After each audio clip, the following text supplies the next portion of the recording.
वृत्तपत्रात आपलं स्वागत आहे। गांधीनगर परिसरातील TP3 फायनल प्लॉट क्रमांक 44 येथील चिल्ड्रन पार्क आरक्षित जागेवरील संस्मरण उद्यान प्रकरण पुन्हा एकदा चर्चेत आले असून महापालिकेच्या कथित नियमबाह्य कारभारामुळे शहरात विविध प्रश्न उपस्थित केले जात आहेत। संबंधित उद्यानाची तब्बल 55 लाख रुपयांहून अधिक थकबाकी असल्याने महापालिकेने संबंधित संस्थेला नोटीस बजावत 24 तासात रक्कम भरण्याचा इशारा दिला आहे, अन्यथा जागा ताब्यात घेऊन सील करण्याची कारवाई करण्यात येईल असेही नोटीसीत नमूद करण्यात आले आहे। महापालिकेने 2019 मध्ये TP3 फायनल प्लॉट क्रमांक 44 येथील जागा शिवरत्न शिक्षण प्रसारक मंडळ या संस्थेला भाडे तत्वावर दिली होती। या संस्थेचे संबंध MIMचे जिल्हाध्यक्ष शौकत पठाण यांच्याशी जोडले जात असल्याची चर्चा आहे।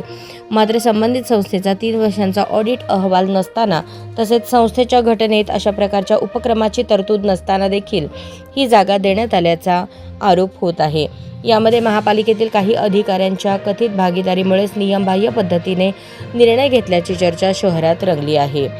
4700 चौरस मीटर जागेपैकी 2350 चौरस मीटर जागा उद्यानासाठी राखीव ठेवणे आणि उर्वरित जागेवर मंगल कार्यालय सुरू करण्याची अट करारात असल्याचे सांगितले जाते। मात्र कराराची मुदत संपल्यानंतरही नव्याने कोणताही करार करण्यात आलेला नसताना जागेवर विविध बांधकामे, पाण्याच्या पाईपलाईनसह अनेक कामे करण्यात आल्याचा आरोप आहे।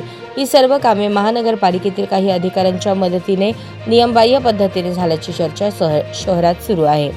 भूमी व मालमत्ता विभागाने थकीत भाडे वसुलीपूर्वी यासाठी 14 एप्रिल रोजी नोटीस बजावली होती। त्यानंतर थकबाकी न भरल्याने आता कठोर कारवाईचा इशारा देण्यात आले आहे। दरम्यान या संपूर्ण प्रकरणाची दखल घेत पत्रकार तथा व्हिसल ब्लोअर कार्यकर्त्यांनी उच्च न्यायालयात याचिका दाखल केल्याची माहिती समोर येत आहे। त्यामुळे आता न्यायालयीन प्रक्रियेतून या प्रकरणाची कथित गैरव्यवहार उघड होणार का याकडे सोलापूरकरांचे लक्ष लागले आहे।